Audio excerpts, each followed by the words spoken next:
할렐루야. 아멘. 네. 하나님의 풍성하신 은혜와 사랑이 여러분들의 삶을 가득하게 채워주시리라 소망합니다. 예, 최근에 한 글을 좀 보았습니다. 그 역사 연구가의 대가 아놀드 토인비가 그의 책 역사의 연구에서 말한 내용입니다. 그의 책을 보면 23개의 문명을 연구하면서 그 가운데 19개의 문명이 쇠퇴하고 사라지게 된 이유를 정리하고 있습니다. 그는 이렇게 말했습니다. 현재의 미국의 도덕 수준에 도달했을 때 그 문명은 사라졌다.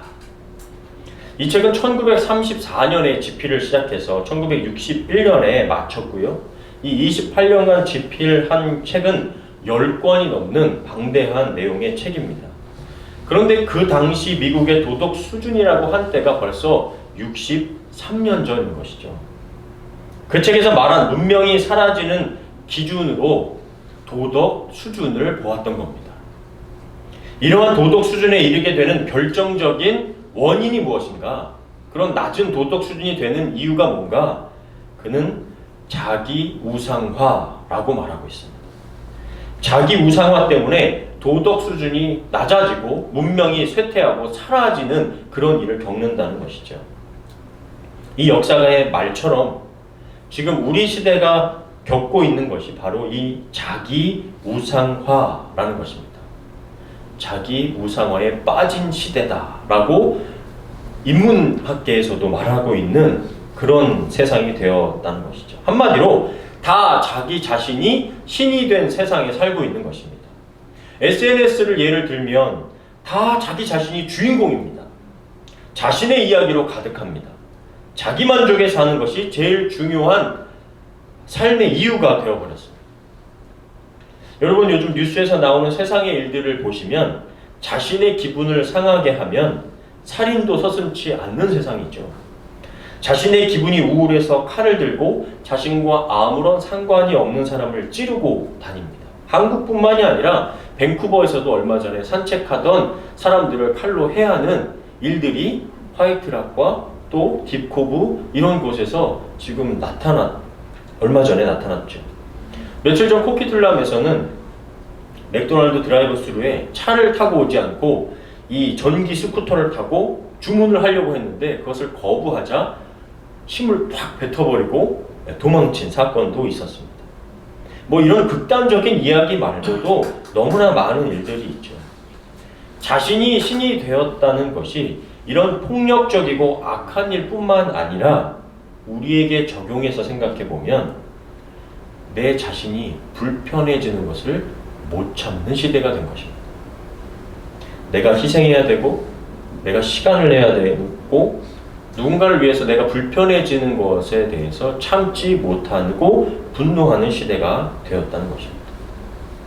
한 조사에 따르면 자기 우상화, 이 자기 숭배는 세계에서 가장 빨리 성장하는 종교다라고 말하고 있습니다. 미국인의 84%가 즐기는 게 인생의 가장 큰 목표다라고 말하고 있고요. 86%의 사람들이 즐기기 위해 가장 원하는 것을 추구해야 한다고 말합니다. 하나님이 주인 되는 게 아니라 내가 주인이 되어서 내가 즐기는 게 제일 중요하기 때문에 그런 목표를 잡아야 된다는 것이죠. 91%는 자신을 찾기 위해 늘 성찰하라는 말을 한다는 겁니다. 성경적으로 보면 사사기에서 강조했던 것처럼 사람마다 자기의 소견에 옳은 대로 행하였더라. 그 시대가 바로 지금 우리가 살고 있는 시대입니다. 그 다음에 나오는 말이 무엇이죠? 그래서 다른 세대는 여호와 하나님을 알지 못했다라는 겁니다. 방금 말씀드렸던 다른 세대입니다. 분명히 의도적으로 넥스트 제너레이션, 다음 세대가 아니라 다른 세대가 되어버렸다고 성경은 말씀하고 있습니다. 그것은 결국 하나님이 아닌 다른 신을 섬기는 세대가 되었다는 말씀으로 볼 수 있다는 것이죠. 결국 이것은 신앙적으로 볼 때 우리가 예수님을 믿으면서 예수님으로 인하여 내가 예수님을 만나고 자기 부인이 일어나는 것이 아니라 자기 주장만 일어나게 되는 시대를 살고 있다. 교회 안에서도 나를 불편하게 하는 상황이 생기면 교회의 지체의식도 사라져버립니다.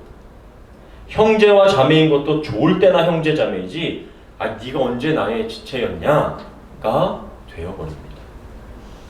교회 주차장이 잘 안 되어 있다고, 안내하는 사람이 얼굴이 굳어 있다고, 덥다고 춥다고 내가 불편한 것을 참지 못하고 그런 환경적인 것으로, 외부적인 것으로 하나님을 향한 신앙이 오르락 내리락 하는 것입니다. 나 교회 안 나가. 그래서 가난한 성도가 더 증가하고 있는 것이죠. 그만큼 나의 편안함을 추구하는 신앙생활이 이 시대의 기조가 되었다는 것을 볼 수 있습니다. 이것이 자기 우상화의, 자기 숭배의 한 현상이라는 것입니다. 주님의 피해값으로 세워진 교회여도 시험, 불편, 고난이 오면 공동체가 함께 인내하며 견디는 것은 어디 척박한 선교지에나 일어나는 일이고, 나의 안전함과 편안함에 조금이라도 방해가 되면 벗어내버리고 툴툴 털어버리는 것이 현대 우리 신앙인들의 가지고 있는 자기 우상화의 한 모습이라고 할 수가 있는 것입니다. 저는 이러한 자기 우상화의 시대가 오늘 말씀에 읽었던 바벨론의 포로가 되어 살아가는 다니엘과 그의 친구들이 살고 있는 시대의 처지와 매우 비슷하다라고 보여집니다. 오히려 자기 우상화는 눈에 보여지는 그 거대한 금신상보다 더 큰 우상인 것이죠. 다니엘서 3장 1절부터 2절 현대인의 성경으로 좀 제가 읽어드리겠습니다. 느부갓네살 왕은 높이 27m, 넓이 2.7m의 금신상을 만들었다.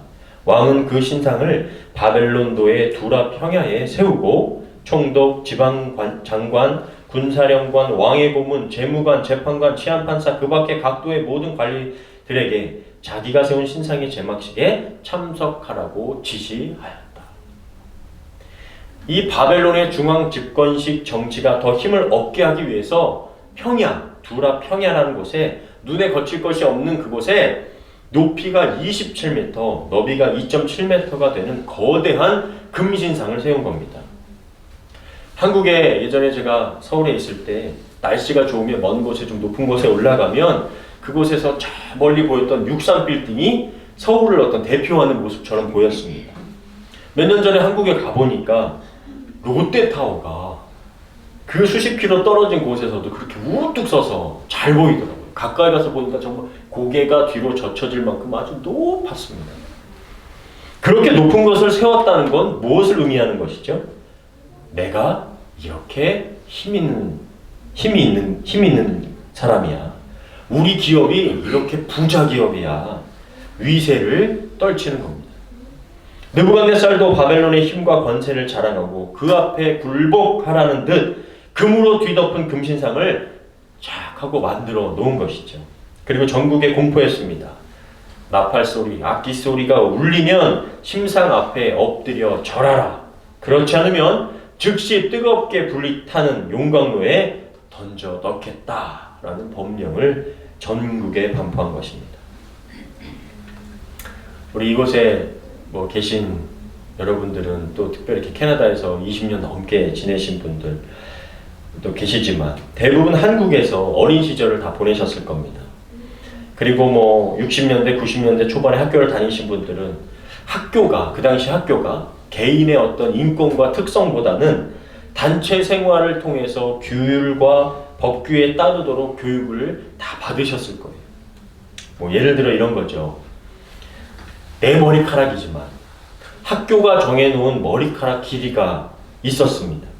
그래서 내가 원하는 스타일이 아니라 학교와 사회가 정한 머리를 해야 됐고, 조금만 길면 저 이제 밑에 그림처럼 선생님이 그냥 이발사도 아니신데 오셔가지고 가운데 고속도로를 착착착착 하고 고속도로를 샥 내야 했고, 복장도 내가 원하는 스타일이 아니라 사회와 학교가 정한 스타일이 다 있었습니다.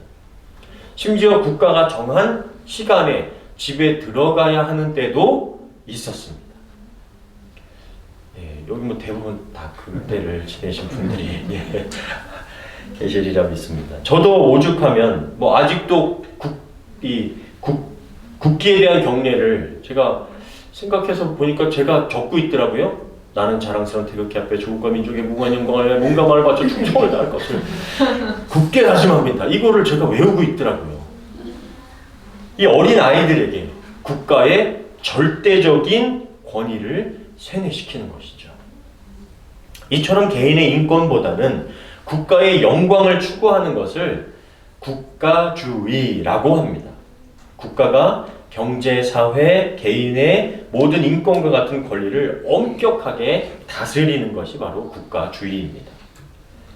이런 국가주의라는 말이 생기기도 전에 한참 전에 살던, 그것도 아주 작은 소국가 이스라엘에서 포로로 잡혀온 이 사드락과 메삭과 아벳느고, 이들에게 개인의 생각과 개인의 신앙은 말도 꺼낼 수 없는 시대였다는 것 잘 아실 겁니다.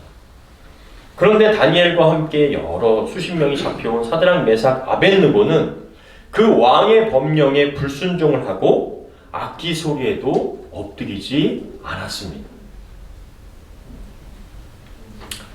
다니엘서 3장 12절. 그런데 왕이 세워 바벨론도의 업무를 감독하게 하신 유다 사람 사드락과 메삭과 아벳느고는 왕의 명령에 불순종하여 왕의 신들을 섬기지 않고 왕이 세우신 금신상에게 절하지 않습니다. 여러분 생각해 보십시오. 그 넓은 평야에 악기 소리가 울리는데 사람들이 다 엎드렸습니다. 수백 명 혹은 수천 명의 사람들이 엎드렸는데 3명이 이렇게 서 있는 거예요. 당연히 잘 보이지 않겠습니까? 너무나 눈에 띄지 않을까요? 이들이 바벨론 지방의 업무를 다스리는 감독들이 되었다는 것은 이미 이들이 소년 시절을 지나서 어느 정도 청년과 중년의 이 시기에 접어들었다는 것도 알 수가 있습니다. 저는 이 부분에서 우리가 이 말씀을 좀 자세하게 볼 필요가 있다는 것이죠. 그동안 저는 다니엘과 새 친구들의 신앙을 보면서 야, 이거 마치 사자굴에 끌려가도 정신만 바짝 차리면 산다는 그런 믿음을 강조한 것처럼 본문을 읽어왔습니다. 강한 믿음이 있으면 바벨론의 포로가 되어도 이렇게 살아갈 수 있구나. 이미 결론을 내려놓고 이 말씀을 보니까 누구나 다 그런 걸 할 수가 있을 것 같지만 제가 지금까지 신앙생활을 하면서 보니까 금신상 앞에 그 국가의 거대한 힘이라는 우상 앞에 그냥 순수하게 굴복하며 엎드려 있는 신앙인들이 많구나 라는 것을 발견하게 되더라는 거죠. 이스라엘이 포로를 귀환할 때 1차, 2차, 3차의 포로 귀환이 이 바벨론의 포로 생활을 끝나고 나서 이스라엘로 돌아갑니다. 그때 2차 포로 귀환까지 했던 사람들의 인원이 5만여 명이었습니다. 3차는 포로 귀환의 그 인구가 기록하지 않고 있지만 예상하는 인원은 약 10만 명 정도가 3차 포로 귀환으로 다시 이스라엘로 돌아가게 됩니다. 그런데 그 수많은 사람들은 다 어디에 있고 그 포로 생활하고 있는 사람들은 다 어디 있고 절하지 않은 이들의 이야기만 이렇게 성경에 기록되어 있냐는 것이죠. 그 이스라엘 사람들도 분명히 여호와 하나님을 섬기는 사람들일 텐데 다 어디에 가 있고 하나님을 향하여 우뚝 서 있는 믿음의 사람 이 세 사람만 성경에 이름이 이렇게 기록되어 있냐는 겁니다. 그것이 돈이 되었든 권세나 인기나 명예가 되었든 혹은 자기 자신이 되었든 그 우상 앞에 엎드려 하나님을 믿는 신앙의 불편함을 취하지 못하고 편안함과 안전함을 택하여 그 금신상 앞에 엎드린다는 것입니다. 사드락, 메삭, 아벳느고도 그렇게 할 수 없었을까요? 그냥 좀 편하게 잠깐 내가 하나님 믿는다고 하면서도 엎드려서 그 자리를 그 일을 할 수 없었을까요? 오히려 잡혀왔던 어린 시절, 그 순수한 어린 시절에는 우리 부모가 절대로 엎드리지 말라고 그랬어요.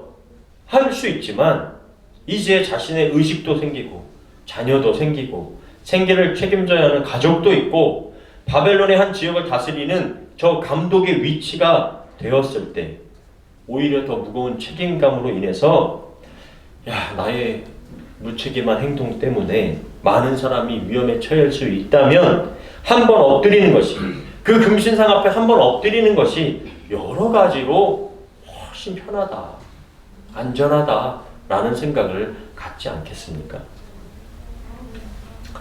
제가 가끔 몇 번 말씀드렸던 이 악의 평범성이란 말 혹시 기억하실지 모르겠습니다. 이 한나 아렌트라는 정치학자가 한 말인데요. 나치 독일의 친위대장, 이 장교였던 아우슈비츠라든가 이런 곳에서 유태인들을 대학살했던 그런 담당자였던 아돌프 아이히만이 남미 어딘가에 숨어 있다가 잡혀서 전범 재판에 끌려갔습니다. 홀로코스트의 대학살을 주관했던 이 아이히만을 많은 사람들은 당연히 사악하고 악독한 그런 사람일 줄 알았는데 몇 년간 도망쳐서 사는 그 주변의 사람들의 이야기를 들어보니까 아주 친절하고 평범한 사람이었다는 것에 많은 사람들이 놀랐습니다. 이 사람이 자신을 변호하면서 했던 주된 이야기가 무엇이었는가? 저는 그저 저의 상관이 시킨 것을 군인으로서 충실하게 이행했을 뿐입니다. 저도 피해자일 뿐입니다. 라는 말을 했더라는 것이죠. 당연히 국가의 군인으로서 상관이 나에게 시키는 일을 순수하게 했을 뿐입니다. 여기서 나온 개념이 바로 악의 평범성입니다. 악한 의도를 품지 않더라도 당연하고 평범하다고 여기며 하는 행동들 중에서 무언가는 악이 될 수 있다는 것이죠. 만약 사드락 메삭 아벳느고가 진지하게 하나님 앞에서 자신들의 신앙을 보지 않았다면 국가가 시키는 대로 평범하고 충성스럽게 법을 이행한 사람들이 되었을 겁니다. 그래서 세상이 시키는 대로 평범하게 살았지만, 그리고 평범하게 살아냈지만 주변의 사람들은 다 착하다고 국가에 충성한 아주 엘리트 사람이었다라고 말할 수 있었겠지만 하나님 앞에서는 악을 행한 사람들이 될 수 있었다는 것이죠. 우리가 신앙생활을 하면서도 깨어있고 정말 하나님이 원하시는 신앙이 무엇인지를 제대로 알지 않으면 그저 나라가 시키는 대로, 교회가 시키는 대로 그냥 순수하게 신앙생활하는 그 모든 것들이 올바른 신앙생활이 되지 않을 수도 있다는 걸 우리는 늘 기억해야 합니다. 바울도 굉장히 열정적인 유대의 신앙인이었죠. 그러나 주님 앞에서는 바울아 네가 왜 나를 박해하느냐, 핍박하느냐라는 그런 말을 들었다라는 거예요. 나보다 힘 있는 사람, 나보다 돈 있는 사람, 나보다 인기 있는 우상들 앞에서 하나님을 의식하지 못하고 엎드려 절할 수 있다는 것을 우리가 기억해야 할 줄 믿습니다. 그렇게 깨어있는 신앙으로 절하지 않은 새 친구들 앞에서 절대 권력자 느부갓네살이 묻습니다. 그렇다면 이제라도 너희가 나팔과 피리와 수금과 그 밖에 악기 소리를 듣거든 내가 만든 신상 앞에 엎드려 절하라. 만일 이번에도 너희가 절하지 않는다면 너희를 뜨겁게 타는 용광로에 던져 넣을 것이다. 그렇게 되면 그 어떤 신이 너희를 내 손에서 구해내겠느냐. 이제라도 금신상 앞에 절하라는 것은 한 번 더 기회를 주겠다는 거죠. 어쩌면 느부갓네살 자신이 발탁하여 세운 사람들이니까 자신의 명예를 위해서 한 번의 기회를 더 준 것일 수도 있습니다. 이 기회 앞에서 그들의 선택은 자신들을 구원할 마지막 중요한 선택입니다. 더 이상 물러날 것이 없습니다. 더불어 왕은 자신이 그들의 생명을 쥐고 있음을 분명히 말하죠. 그렇게 되면 그 어떤 신이 너희를 내 손에서 구원하겠느냐. 이 말은 내가 신이다 라는 말이죠. 저는 우리가 이 질문에 답해야 하는 시대와 이 신앙을 가져야 될 때를 살고 있다고 봅니다. 어느 신이 너희를 구원하겠느냐? 어느 신이 진짜 너희의 하나님이냐? 누가 너의 인생을 구원할 하나님이냐? 돈이 묻습니다. 내가 너를 이 땅에서 살리고 죽이기도 하는 신 아니냐? 인기가 묻습니다. 명예가 묻습니다. 내가 너를 세우기도 하고 죽이는 신 아니냐? 여호와 하나님이냐? 아니면 나냐? 우리는 교회에 와서 뻔하게 답이 나와 있는 이 질문에 쉽게 답할 수 있을지도 모르겠습니다. 그러나 세상에 나가면 세상이 묻는 이 질문에 쉽게 답하기 어려우신 거 우리 모두 다 알고 있습니다. 세상이 던지는 이 질문에 우리는 끊임없이 답을 해야 하는 그리스도인들입니다. 내 하나님, 여호와 하나님이 나의 하나님이 되십니다. 십자가에서 우리 죄를 대속하신 예수 그리스도가 나를 구원할 분이십니다. 이 질문에 대해 다른 대답을 할 가치가 없습니다. 이것이 바로 사드락과 메삭과 아벳느고의 대답이었다는 것이죠. 며칠 전 제가 우리 좀 재밌는 이야기를 들었습니다. 우리 리아와 리안이의 사돈 되시는 분께서 이제 점을 보시고 애들 자전거 태우지 마라. 넘어질 수 있다. 위험할 수 있다. 뭐가 좀 안 좋을 수 있다. 이제 이런 이야기를 이제 전에 들으신 거죠. 그렇습니다. 위험할 수 있죠. 자전거 언제나 늘 위험할 수 있습니다. 그러나 우리가 하나님 안에서 누가 나의 신이 될 것이냐라는 그 확신을 가지고 우리가 우리의 삶과 우리 자녀들 삶을 하나님 앞에 맡겨드릴 수 있는 신실한 그리스도인들이 되어야 할 줄 믿습니다. 바로 이런 대답이죠. 우리 한번 말씀을 같이 읽겠습니다. 다니엘서 3장 16, 18절입니다. 제가 한 절, 여러분들께 한 절, 18절 같이 읽겠습니다. 그러자 사드락과 메삭과 아벳느고가 왕에게 이렇게 대답하였다. 느부갓네살 왕이시여, 우리는 이 문제에 대해서 우리 입장을 변호할 필요를 느끼지 않습니다.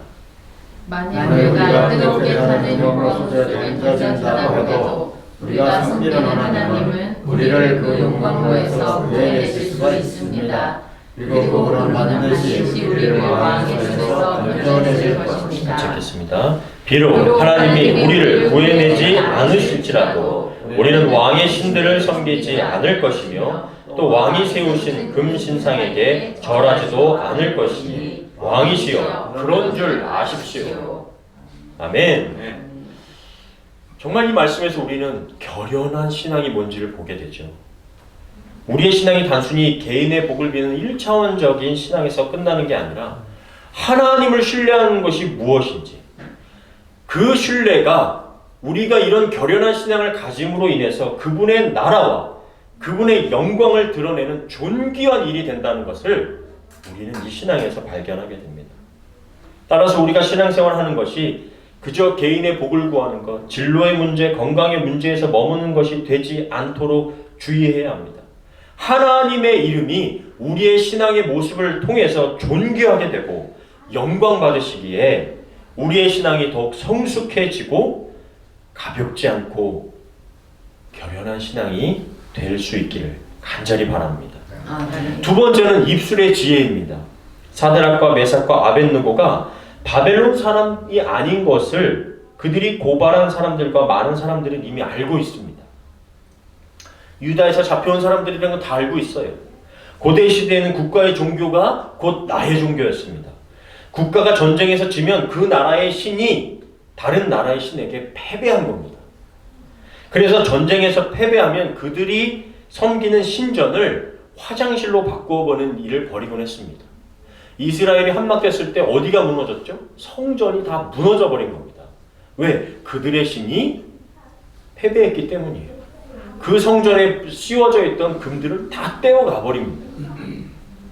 그런데 이미 수십 년 전 바벨론에 패배한 이스라엘의 하나님을 지금 그들은 변함없이 신뢰하고 있는 모습을 보여줍니다. 바벨론의 입장에서 보면 그들은 우리가 용광로에 들어가도 하나님께서 건지실 것이고 왕의 손에서도 건지실 것이라는 무모한 말을 하고 있는 거예요. 말도 안 되는 얘기를 하고 있는 겁니다. 그런데 저는 이처럼 무모한 것 같지만 이렇게 용기 있는 말을 들은 느부갓네살이 두려워졌을 거라고 생각됩니다. 거짓된 신앙은 진짜 신앙 앞에서 두려울 수밖에 없습니다. 진짜 믿음이 무엇인지 보면 내 신앙이 가짜였다는 걸 깨닫게 됩니다. 죽음도 아까워하지 않는 믿음 앞에서 약한 믿음은 도전받을 수밖에 없어요. 제가 예전에 밴쿠버에 처음 와서 첫 번째 드렸던 예배가 은퇴를 하시는 70대 노부부가 아프가니스탄으로 선교사 파송을 나가는 예배를 드렸습니다. 제가 그 예배를 보면서 야, 나의 신앙은 가짜였구나. 내 신앙은 참 쓰레기만도 못했구나 라는 걸 느꼈습니다. 다 모든 걸 내려놓고 그렇게 떠난다는 것, 그런 진실한 신앙 앞에서 제 신앙이 도전받을 수밖에 없었던 것이죠. 더불어 이들의 믿음의 고백은 사람을 두렵게 뿐만 아니라 하나님께서 일하시도록 하시는 고백이었죠. 당신을 신뢰하는 자녀들을 어찌 그냥 내버려 두시겠습니까? 그리고 마지막으로 다니엘을 포함하여 사드락, 메삭, 아벳느고는 시간이 지났음에도 좋은 신앙을 함께 유지하고 있었다는 거예요. 다니엘만 좋은 신앙을 가질 수도 있습니다. 이곳에 이 친구들 중에서 사드락만 신앙을 유지할 수도 있었을 겁니다. 우리도 교회 안에서 몇 사람만 좋은 신앙인이 될 수 있지만 이렇게 함께 포로된 사람들이 하나 되어서 수십 년이 지나도록 죽음까지 각오한 신앙을 가질 수 있다는 것, 이것 결코 쉬운 일이 아닙니다.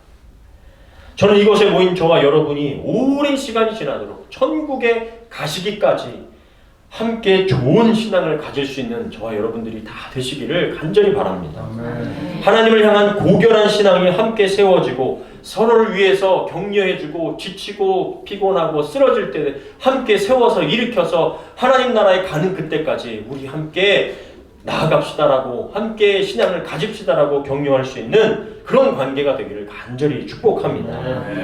얼마 전 104세 되신 김영석 전 연세대 철학과 교수님께서 인생에서 좋은 친구를 만나는 것이 참 중요하다라는 이야기를 했어요. 이분은 그 독립운동가 안창호 선생님의 제자였고요, 김일성과 윤동주의 동기동창이었습니다. 이분이 말씀하시기를 인생에서 좋은 사람 만나는 것만큼 축복된 일이 없다라고 하셨습니다. 하물며 신앙의 좋은 선배, 후배, 교회의 형제 자매를 만나는 것, 이것 얼마나 축복된 일이겠습니까? 지치고 힘들 때 끌어주고 기도해주는 사람, 신앙의 위기 속에 함께 격려하며 예수 그리스도의 장성한 분량에 이르기까지 함께 가는 사람을 만나고 함께 신앙생활하는 저와 여러분 되기를 바랍니다. 아멘. 말씀을 정리합니다. 오늘 말씀은 한편으로 보면 아주 간단한 말씀이에요. 하나님을 신뢰하는 자를 하나님께서 지켜주신다. 하나님께 자신을 드리는 자를 하나님이 도우신다. 결국 가짜 신을 섬기는 자가 진짜 신을 섬기는 신앙 앞에서 회심의 역사가 일어납니다. 다니엘서 3장 29절 말씀인데요, 느부갓네살 왕이 고백하고 선포하는 말씀입니다. 우리 한번 같이 읽겠습니다. 시작. 그러므로 내가 이제 조서를 내린다. 민족과 언어가 다른 뭇 백성은 사드락과 메삭과 아벳느고의 하나님을 두고서 경솔히 말하는 일이 없도록 하여라. 이 명령을 어겼다가는 그 몸이 조각날 것이며 집이 쓰레기 더미가 될 것이다. 이와 같이 자기를 믿는 사람을 구원할 수 있는 신은 다시 없을 것이다. 아멘. 아멘. 우리는 의식하지 않으면 그냥 신앙생활 한다고 해서 그냥 하는 것이 아니라 깨어서 정말 하나님을 믿는 것이 무엇인지 의식하지 않으면 아까 한나 아렌트가 말한 것처럼 악이 시키는 대로, 세상이 원하는 방식대로 흘러가듯이 살아갈 수 있습니다. 그것이 악인지도 모르고 착하고 순진한 얼굴을 하며 세상이 만들어 놓은 다양한 신 앞에, 혹은 내 자신이 신이 되어서 그 앞에 절을 하고 있을 수도 있습니다. 그러나 어떤 상황에서도 하나님을 바르게 섬기는 신앙의 결연함과 깨어있는 신앙을 가지고 어떤 권세와 힘 앞에서도 담대하게 나아갈 때 하나님은 우리를 다시 살리시고 그분의 이름 앞에 존귀케 하실 줄 믿습니다. 우리가 세상의 눈으로 모든 것에서 패배한 것처럼 보일지라도, 그래서 바벨론에서는 그들이 포로가 된 것처럼 보일지라도, 겉으로는 난 포로 생활하고 있는 것처럼 보일지라도 유일하신 하나님으로 신앙의 승리자가 된다면 모든 것에서 승리한 사람이 된 것입니다. 살아계신 하나님의 손길이 용광로와 풀무불 가운데서도 건져내시듯이 이 땅 가운데서도 신앙을 가지고 살아갈 때, 담대할 때 우리를 건져내시는 그 은혜와 축복을 누리게 될 줄 믿습니다. 아멘. 아멘.